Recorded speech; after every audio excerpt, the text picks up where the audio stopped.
I'm Douglas Mason, President and CEO of Rainy Mountain Royalty Corp., RMO on the TSX Venture Exchange. Rainy Mountain's Brunswick property is located in the Rideout Shear Zone in Ontario.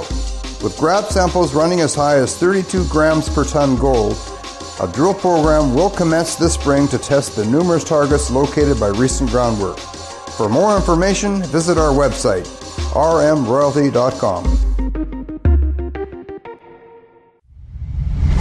You're listening to HowStreet.com radio, available online at TalkDigitalNetwork.com.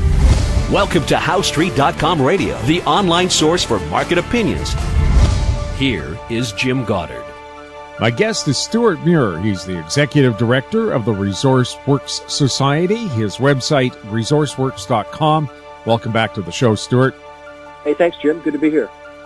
The big question people are asking, if the NDP and Greens actually do form a government and start governing, what will that do to resource development in British Columbia? Well, we know that they're talking about things like cancelling Site C, which affects not just the ability of the north of BC to develop mines and have energy supply for communities all around BC, but it gets into natural gas and exports from there. It gets into forestry because there's implications for land management. Obviously, the Kinder Morgan pipeline expansion, that's something that the coalition, the Green NDP coalition, is opposing. So definitely big opposed. But, you want to go into the details of the actual impact. Ask the bankers. That's what I always say. And I've just been looking over a newsletter that came out from one of the big banks in Toronto surveying our situation here, and boy, it's grim. What are they saying in that report? Well, I'll tell you, when you read one of these equity newsletters and it's got the line in it, we don't mean to be alarmist, but right away you got to pay attention, because the most cautious people in the world are in the financial world. They don't say things that might spook investors or create unnecessary fear, but that's a fear line. And you read through this whole report and holy moly, Jim, there are jitters on Bay Street right now. What kind of jitters? What are they concerned about? Well, a lot of people here in Vancouver, I know they think of the economy. That's how many Lululemon stores, great Vancouver-based brand, or how many, kombuchas we sell to each other, or how much you sold your house to some buyer.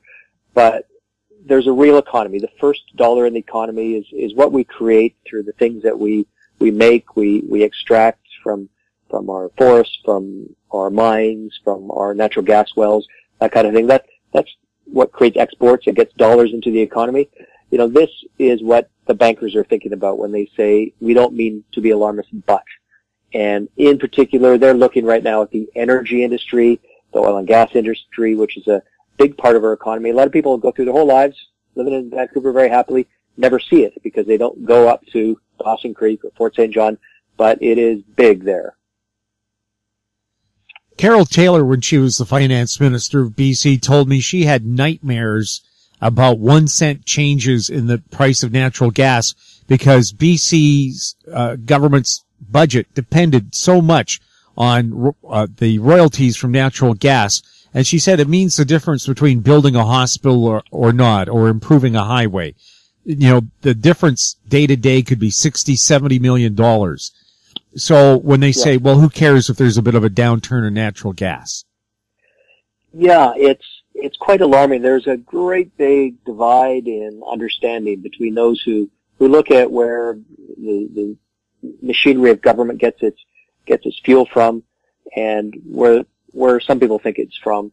And it's such an important area to understand. We really need to work on energy literacy, because if we have people making decisions based on this kind of thinking, just a few days ago, the leader of the Green Party, Andrew Weaver, who's now got all of 3 seats out of 86 in the province, but he's somehow the kingmaker, he told a business group in downtown Vancouver that the beer industry is more important in terms of jobs than the oil and gas industry.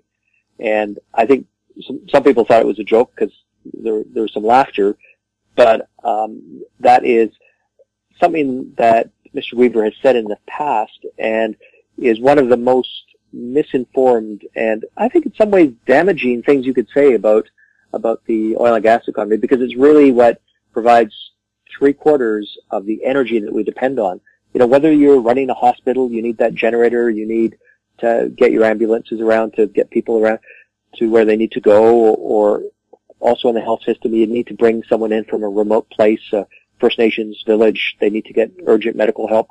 Well, they're coming in a helicopter, and you see them landing there. That needs oil and gas to fuel.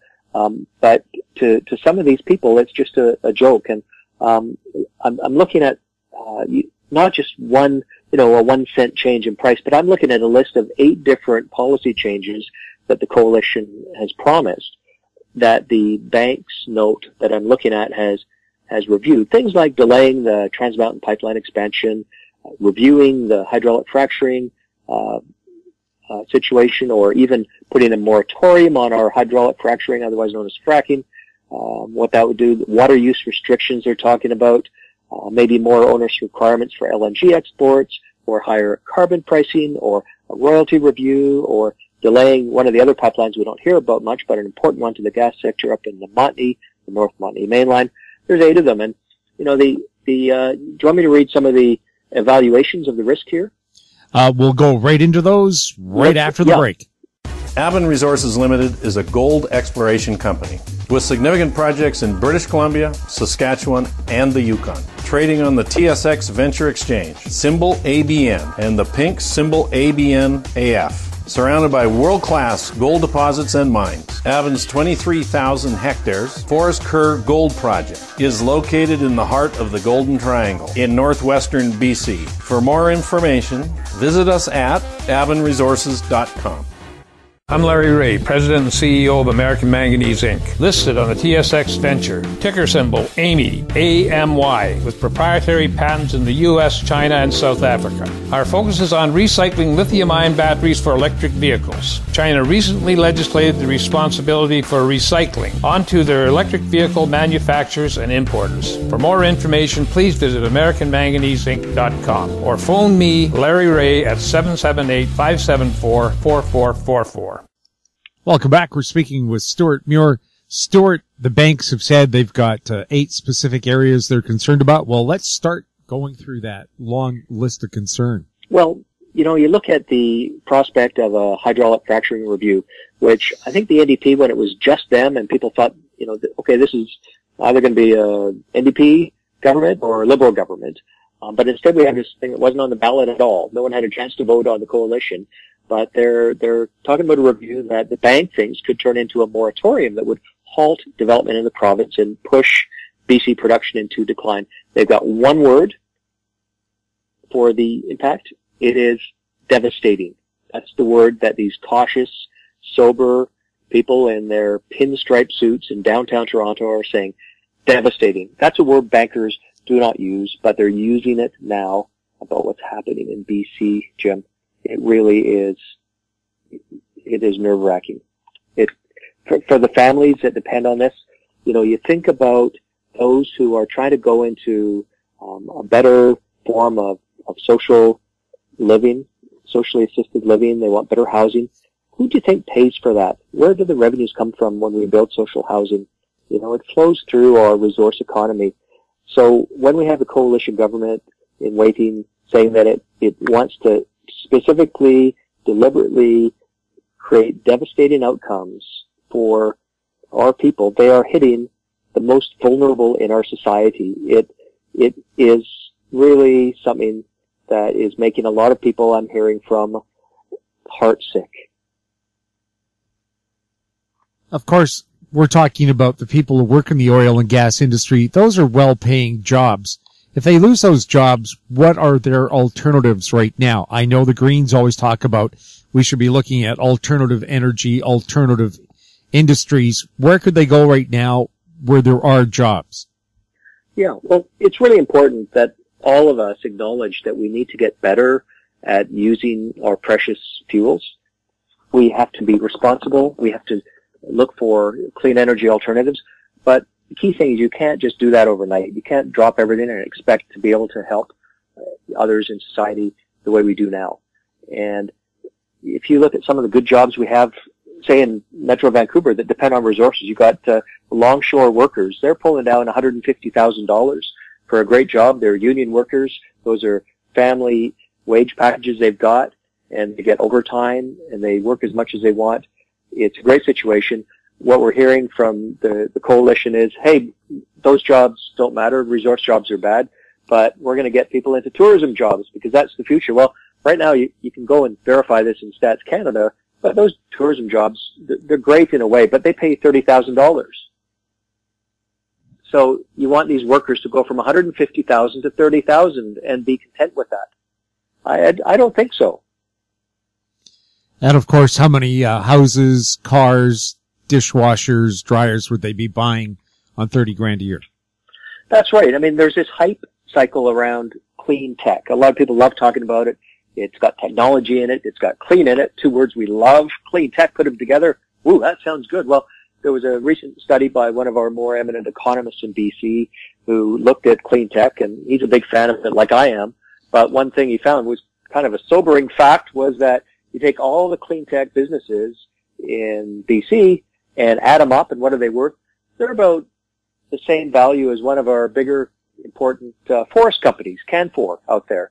And that's, I think a sobering fact for anyone. And there's lots of people, especially in Vancouver, who are of the belief that there's this gigantic clean tech sector out there that's revolutionizing the world. But it's not so. I mean, one day we've got to push in that direction because we've got to get better in all the ways we interact with our fuels. But it takes work, commitment, investment, not driving away investment, and not convincing others who aren't necessarily studying this stuff all the time that there's this magic wand solution to our real issues. What about Andrew Weaver saying beer is more important to the economy in BC than oil and gas? What's the comparison? That's an interesting one. I mean, it's probably more important to some people than oil and gas, but I think if you look at his comment to the Clean Energy BC lunch last week that this is so, he was talking about the number of jobs, which I looked at. I discovered there's 9,000 beer jobs in Canada as a whole, but in BC alone there's about 60,000 direct and indirect oil and gas jobs. So I'm not sure where those numbers come from, but they don't stand up to any recognizable form of reality. And I think that this is a little bit disturbing that we have this kind of fact or factoid that doesn't stand up to scrutiny being thrown around by someone in a position of responsibility.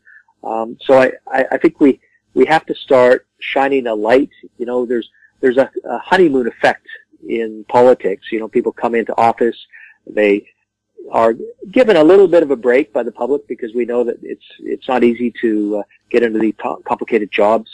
And then after a period of time, the honeymoon period's over. Well, if we've got the potential co-premier of BC, Andrew Weaver, making these statements, and I've heard him say them before, the same thing. So he's been saying it a while. He didn't just pick it up randomly on the street. He's been consistently making this comparison about beer and the oil and gas industry. Then I think he has to be, asked some more questions about what this is supposed to mean. Where does it come from, this information, and what are we to make of it? We'll have more with Stewart Muir right after this. I'm Brian Fowler, president of Blind Creek Resources Limited, listed on the TSX Venture Exchange, ticker symbol BCK. Blind Creek is focused in the Yukon, Northwest Territories, and British Columbia. The company's key property is the Blend Project, one of the largest undeveloped lead zinc silver deposits in Western Canada, plus plans to advance the recently acquired, fully permitted historic engineer gold mine in the Atlan district of northwestern BC. Check us out at blindcreekresources.com. Keep informed. Receive our weekly recap of thought-provoking articles, podcasts, and radio delivered to your inbox for free.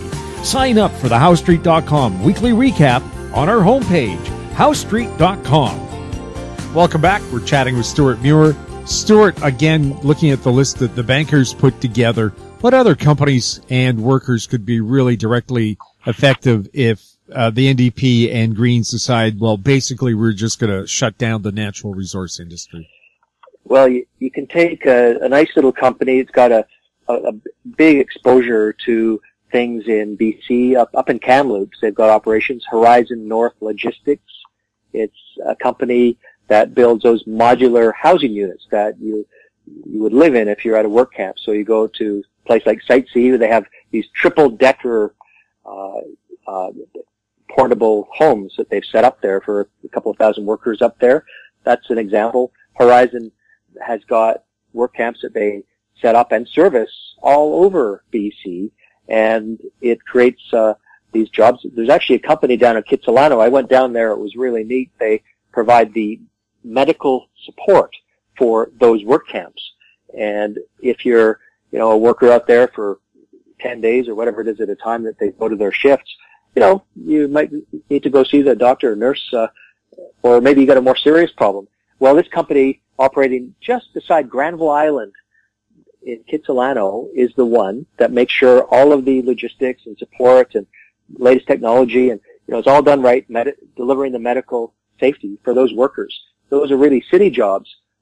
Even though, it sounds like a lot of people supporting the coalition, potential government, think of resources as an urban thing, think of resources as a rural thing. They're really important urban jobs all over the place. And Horizon is one of those companies. And there's a long list of companies that you don't necessarily see their signs on a building top in downtown Vancouver, but they're ones who are quietly invested all through the economy. And they're being put onto a watch list in Toronto. Watch out for these companies. They've got exposure to what's happening in BC. We don't know what's going to happen there, so just be cautious. And you know what happens when there's a lack of investor confidence in a place. It's a story as old as our financial systems. It has real consequences for the people who live in British Columbia. Right. And it might be people investing in a craft brew house wondering, well, where are the customers going to come from if they don't have good paying jobs? And that's true. Absolutely a layer that the banknote I saw didn't even get into. But it's that whole secondary supply chain of goods and services for the people who do the work. And it gets into real estate as well. You think of all the things, the worker who's bringing home a good paycheck and the kids want to go to dance class, so they're able to take them down to the dance academy and pay for that. Well, that money is coming from things in those resource producing parts of Canada where we have this exemplary environmental record. I know there's groups that take issue with things, and actually that's part of what has made us so good, is that we've got this open democratic system where the critics can say, hey, you should fix that. And guess what? We do, because we have to. And then we keep getting better. That's the Canadian system. You think they have that in Venezuela, which is where the Green Party leader told me we have to get our oil from instead of from Alberta? And Saudi Arabia, I actually had that conversation, if you can believe it, that, we have to shut down our oil sands, buy our oil from those foreign places. And when I asked a question, he just treated me like I'm some sort of idiot. How do you like that, Jim? Well, it's always nice to be treated like an idiot. And of course, Saudi Arabia, where you're going to be beheaded if you think that there should be a change in government. Well, that's birth control. Yes, Saudi birth control.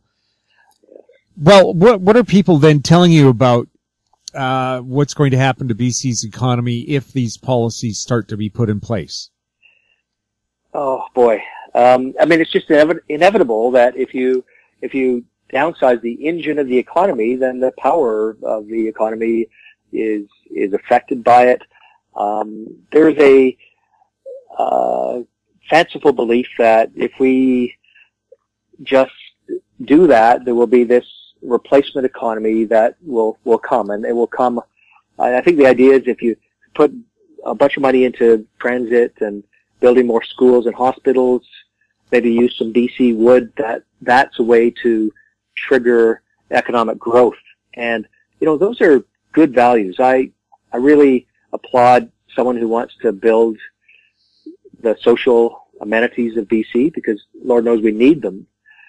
But I think any economist would want to find out how you're going to pay for those things. And that's really the puzzle, to take out the things that pay for what we need, but go and get all the things we need anyways. I mean, I think anyone with a credit card whose statement arrives accompanied by horror, because they don't want to look at the size of what they owe. I mean, that's where BC's headed. It's headed for some sort of purely debt approach based on a smaller resource economy that is, deliberately downsized. And, usually when a resource economy goes through its ups and downs, which are natural and do happen, it's in spite of what the governments are doing. Usually governments are trying to make those economies work better.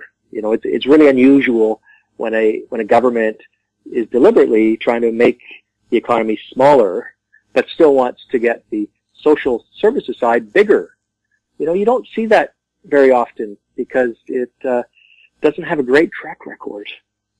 I know one of the criticisms of Christy Clark was, well, what did she do to make BC's economy so good? It wasn't so much what she did, it's what she didn't do, which is get in the way.